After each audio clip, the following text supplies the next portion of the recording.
بسم الله الرحمن الرحيم. لا أقسم بيوم القيامة ولا أقسم بالنفس اللوامة.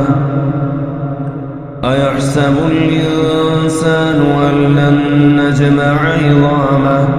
بلى قادرين على أن نسوي بنانه بل يريد الإنسان ليفجر أمامه يسأل أيان يوم القيامة فإذا برق البصر وخسف القمر وجمع الشمس والقمر يقول الإنسان يومئذ أين المفر كلا لا وزر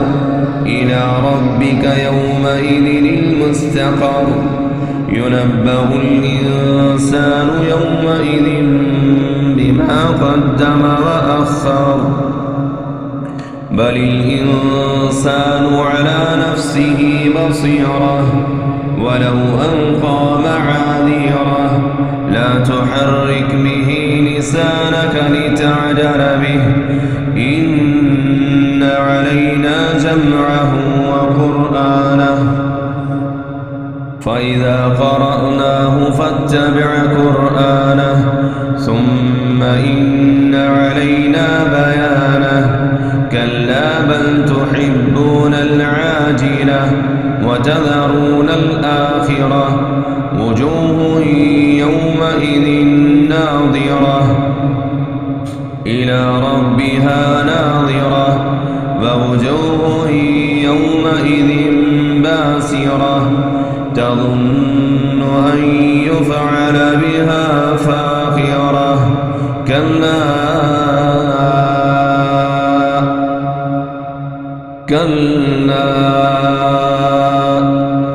كلا إذا بلغت التراقي وقيل من راق وظن أنه الفراق والتفت الساق بالساق إلى ربك يومئذ المساق